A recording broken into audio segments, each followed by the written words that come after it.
Good morning, guys. Welcome to my Monday morning rant for Monday, the 13th of June, 2022. Last week, I shot with a sex worker who I've shot with a couple of times before, and her and I get along super well. I absolutely love her, and she's super old school, and she's hardcore, and hardcore feminist, and I haven't managed to have a humongous debate about anything just yet. We seem to just get along about everything, but at the same time, we have huge D&Ms, and we understand that when you don't get along with someone, it's much easier to just say that we agree to disagree. And you can't really hate someone for not believing in your values. And, someone's right could be someone's wrong, and vice versa. So I'm sure if we ever did get to a huge headbutt, we'd be fine. And she lives in Newtown, in an amazing terrace house. Not one of those small terraces that I'm more used to seeing, but one of those ones that are it's absolutely humongous, and it's got multiple floors, and it just had so much detail. Like, it's interesting how a lot of modern apartments and houses are just super minimalist. And even with my house, I spent a lot of money on making it simpler.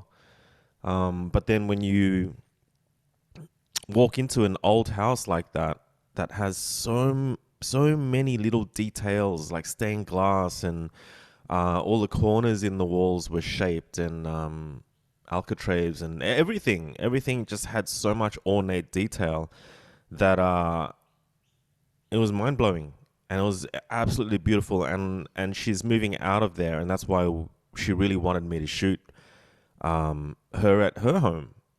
And that's my favorite kind of shoot. I mean, obviously I love shooting at my own place, but when I first started shooting, the the most exciting part was to shoot someone in their space. And I would always have a bunch of photos of people's spaces, uh, bookshelves, dresses, just little little places that they spend time in their own space, that I wanted to capture, because it just says so much about a person, right? And her place was just, man, she's a lot like me. Like, every single surface in that house had shit on it, and there was so much to look at. And in her mind, she's got like 90 days, and in her mind, she'll be able to pack up no problem, quickly. But I'm telling her that she's gonna struggle, man. Like, she has more stuff than I do in my house, and it's gonna take her. I would say it would take her weeks to pack that place down. Um, yeah, so I wish her all the best of luck, and it's gonna be hard for her to find another place that's just as beautiful and means that much to her. Um, but that was great. And also last week I had my first online session with a community and a group called Reverberations. And Leslie, my good friend Leslie from Finding Space, invited me on, and it's a community that's running on Mighty Networks. And Mighty Networks, it's interesting. Before I talk about the community, I was watching a really honest podcast between two younger dudes on YouTube, and it was really well shot. And what these guys do these days on YouTube is they place their ads inline, so the ads are actually in the video, so you can't skip them. But more often than not, apart from the majority of the shitty gaming channels out there sponsored by mobile phone games, and that's another segue actually. But I'll get onto that too. But these guys were sponsored by Mighty Networks, and Mighty Networks is a new platform that allows you to create communities easily, and give your community members a bunch of tools. And um, I don't even remember what the video was about, but I do remember the ad for Mighty Networks. And I remembered thinking that it was probably something that I should check out, because I do have a history of creating communities and running them. And I like that idea. I mean, I do miss having a community sometimes, So I thought I'd check that out. And the funny thing is, when I got invited to Leslie's writing group, it was running on Mighty Networks. So again, it's one of those weird life manifestation things, Like you can't get away from this shit, man. You think about someone, next thing you know, they message you. And it's just the way the world works. You're not in control of your life, but you have to believe in manifestations. We're on some sort of track.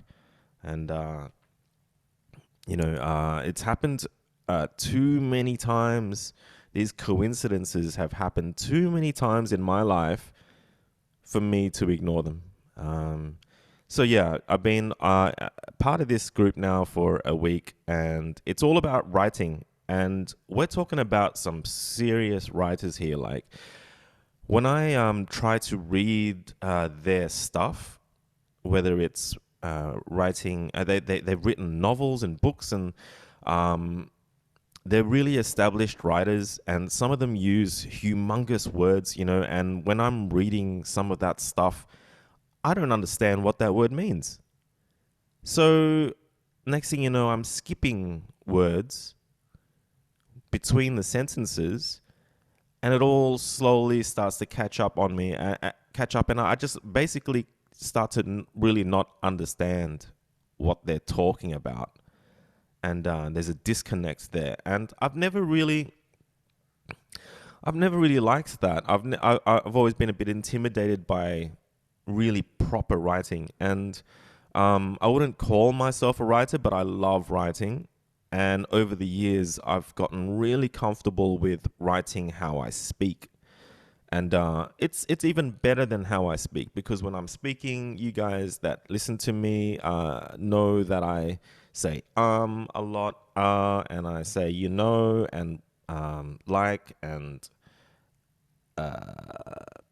all the filler shit. But when you're writing, you get to get thought out on the paper, well, now on the screen, and then you get to jumble up the order of which you get your ideas out to create more impact. And it's like you get to refine your words and reread over what you've read multiple times until you can get it to a point where people can clearly understand what you're trying to say, and that you would get less feedback or less negative feedback on something that potentially could be misunderstood if you didn't edit it to be to refine it to read exactly how you intended.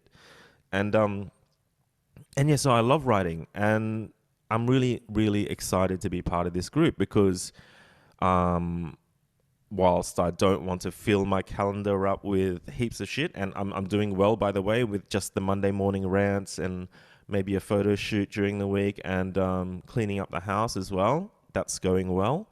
I think I could spend a day writing. And it's the times that I've really heavily gotten into writing, there's only been 2 times in my life. One was in 94 when my dad passed away from cancer, and I wrote a shit ton of poetry, like a shit ton of poetry, and I'm really quite proud of it too. It's really angry, and I was really angry at God for letting him go, and really angry at religious people that were trying to convert him from Buddhist to Roman Catholic. On his deathbed, at his weakest point in his life, they converted him, and he gave in too, and he converted. And I was really upset about it. And any other time was when I was coming out of depression, a few years ago, or three. It's time's flying, so it's probably like 2 or 3 years ago now. And I wrote a shit ton then, and it's highly therapeutic. And I suppose these rants, these Monday morning rants, are kind of the same sort of feeling that I get from writing. But I think writing is easier to return to. It's easier to go back and have a 2 minute read, because it's so whittled down, it's so refined, and it really captures a moment as well. Captures your current emotions. So these guys, they're running on Mighty Networks. I've been checking out their stuff, and it's full of big words. It's quite intimidating, but instead of having a mindset of like it's wishy-washy and it's too much for me, I'm in a different headspace right now. I really appreciate this stuff so much more, and I want to try harder at reading it and understanding it. And the guys had a live Zoom chat where they called it reverb sessions, where even though it's a writing group, they wanted to animate the words, and it's a bit of an experiment. And there were 6 of us on late one night, and what was meant to go for like 40 minutes ended up going for like 90 minutes. And we just went around, all 6 of us decided to share a piece, whether it's a piece that you'd written yourself or a piece that you'd read that you thought inspired you to a point where you thought you'd share it with others. And it was an awesome session. It started with like who you are, where you're from, and if there was a book that you would give to a friend, what book would that be? And it's interesting. I was probably the only person that said, in regards to who I am, where am I from? I'm just like, oh, I was born in Sydney and I'm still here. And these guys were all saying that they're from Aboriginal country and all this kind of stuff. So I mean, man, these guys are with it, like they're connected, and I think I can learn something from these people. And in regards to what book I would give a loved one, I had to admit that I don't read. So it's a funny one. Like, I feel like I'm the black sheep there, and the Mighty Networks thing is asking for members to connect their socials, and the guys running the group are like, make sure you share your socials, your blogs, Instagrams, and all that, and let's like each other, like and follow and support each other. And I'm like, man, I don't know if they want to see my stuff. It's all not safe for work, and I shoot escorts for a living. Oh, I don't shoot escorts for a living. I shoot boudoir kind of photography for a living, right? It's not just escorts, it's models, escorts, just ordinary, extraordinary people. And I just don't know if it's everyone's cup of tea, and I don't know if it's a great way to meet these people straight off the bat. I kind of maybe felt like I wanted to be a bit of a nobody first, and start there. So it was awesome, and the session was about listening, because I think the concept of the group is that all writers need to have really good listeners out there to support their work. And I love that. I love that concept, and it's so true, right? Because you don't want to write and not have anyone read it. So I have an issue with that. I know I like to talk and ramble, and I'm one of those people that I love the show and tell, and I can't wait for my turn. Like the times that I've gone and done design talks where there were multiple speakers, I'd hear one person speak and I'd be like, oh my God, I can't wait to get on. And then sometimes I'd be the third person on, and I'm like, oh my God, during their speeches, I couldn't fucking wait to get on the microphone. And yeah, it was the same deal, man. Like, I fucking loved what these guys were saying and reading, but I couldn't wait to get to my bit. So I wouldn't just call it ego. I would just say that I love sharing. But this whole group is about listening. And I think that's beautiful. And I think I'm getting better at it as I get older. And man, I've even talked about that to people, and I'm pretty sure I've written about it. Like, I just want to be a better listener. And so the fact that the whole writing group is about valuing listening, really putting listening up on a pedestal, really worshipping listening, it's going to be really good for me. And man, there was one lady particularly that was sharing a bit of a book that she was writing, and it was so fucking unreal. She wrote how she would speak. And when I did mention that I get intimidated by big words, and that she actually did say that, you know, she teaches writing, and then she tries to teach people how to write how they speak. And it was just confirmation. I didn't even have to say, oh my God, that's what I was thinking, what I do best. It was just confirmation. And man, her particular piece, she's writing a book, and she read out a bit, and it blew my mind, and it was so emotional. She almost choked up and started crying, and I was choking up too. And I can just see this as a small group of people who are very open to sharing. And I read out some of my poems that I wrote when Dad passed away, and it felt awkward, but I'm glad I did it. And yeah, I'm really happy to be part of this group. So I'm looking forward to at least spending a day a week contributing to this group, and hopefully, ultimately, writing. I want to get back into. I want to write some more. I've been really lazy. If I go through my blog, it's all just posting Monday morning rant videos. Because you know, I suppose this platform is new to me. So, and I'm enjoying it as well. So yeah, Reverberations. That's a group that I'm really happy to be involved with. And like any community, it's always amazing when you start something. You know, like I've run communities where it's just ended up being way too many people, and generations of people too. So that when the new people flock in because it becomes popular, the people who've been there for the longest feel like they don't have a voice anymore, and they get really upset about it, to the point where they start being trolls on the forums, trolls on the community. They've forgotten what they were there for, and they don't represent well because they can't deal with all the spam from the new members who don't seem to appreciate all the hard work that's gone into getting the community to where it is. And I get that. So rather than worrying about where this community might go if it got too full on and had too many people in it, I'm just going to enjoy it because it's just starting, and that's where the magic really happens, you know. And apart from that, I've just been playing this computer game called Diablo Immortal.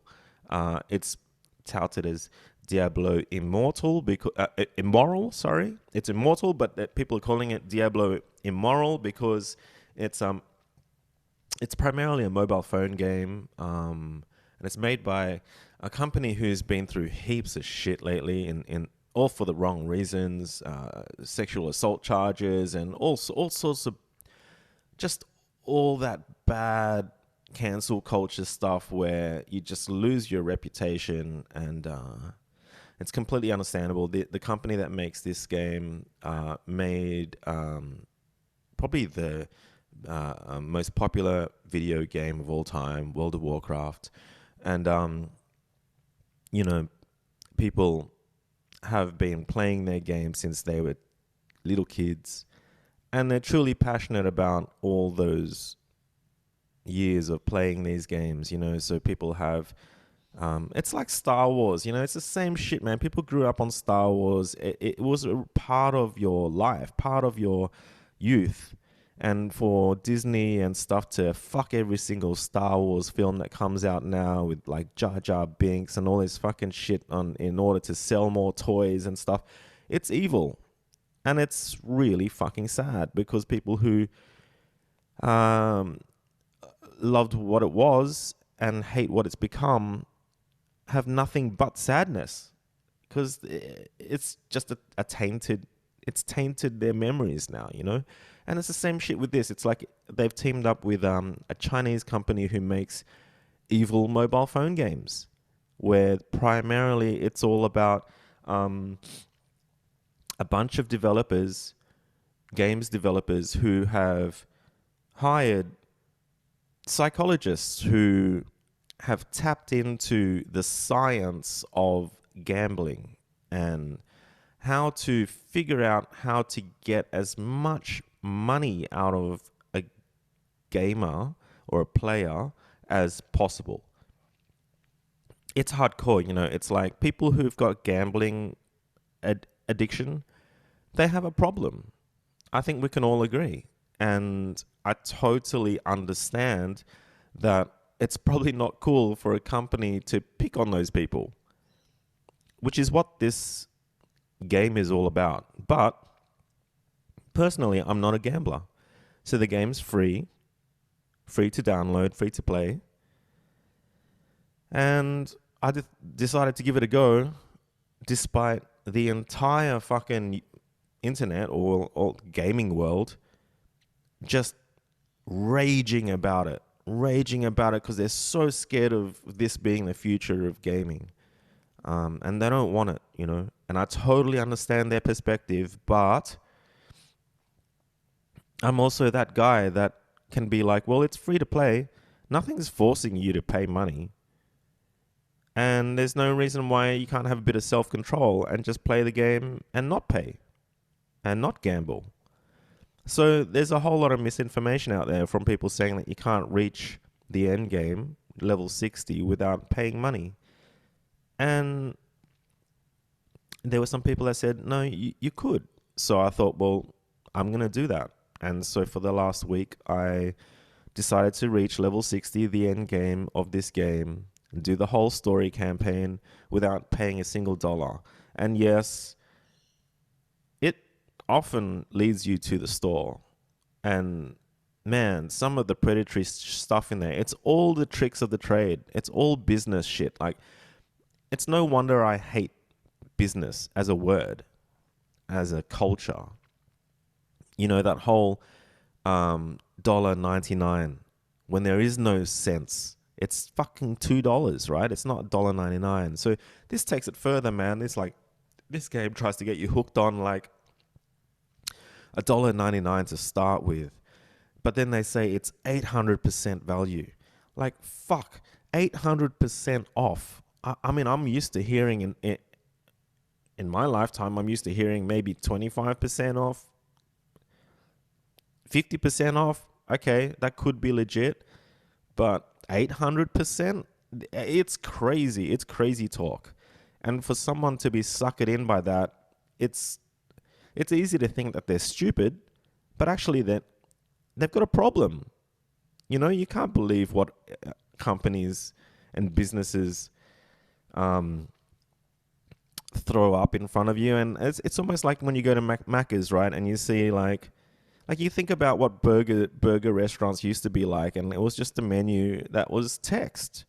And now it's all these beautifully shot, you know, hardcore product photography with the perfect Big Mac. And what you get is looks like a pile of shit in comparison to what you see backlit in front of you on a sliding menu. You know, it's the fucking menu on McDonald's. It's probably digital, and it's probably more high resolution than your fucking computer monitor.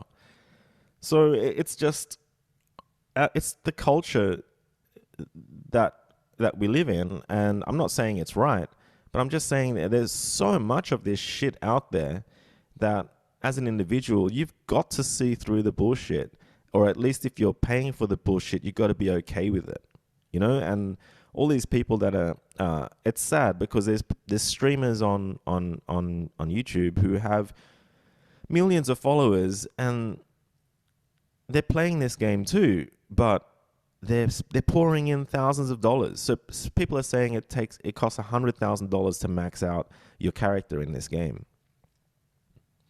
Some people are saying it costs $500,000. Some people are some a streamer has spent $7,000 just on a live stream trying to get like a particular thing in the game to make his character more powerful. But the funny thing is, the game is so fucking easy that I got to end game only dying twice in the whole fucking thing. It's not like other games where I'm dying all day long, you know? Like, it's a mobile phone game, guys. You chill the fuck out. It's relaxing.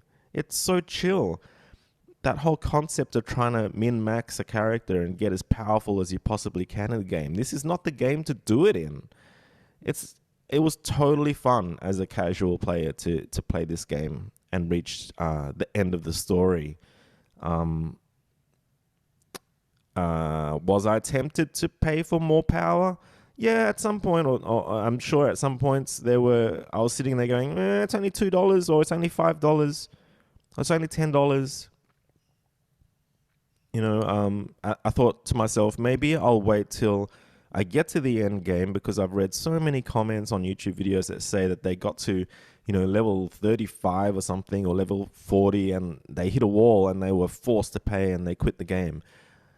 They're fucking wrong. I reached level 60 without paying a single dollar, and it was easy as piss. It was very relaxing. It was super chill. And the story was great.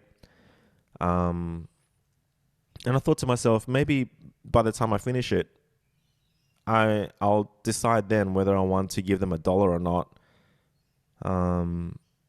You know, because I would have gotten X amount of hours, and I got about 20 hours or so out of it. Completely for free. I really enjoyed it.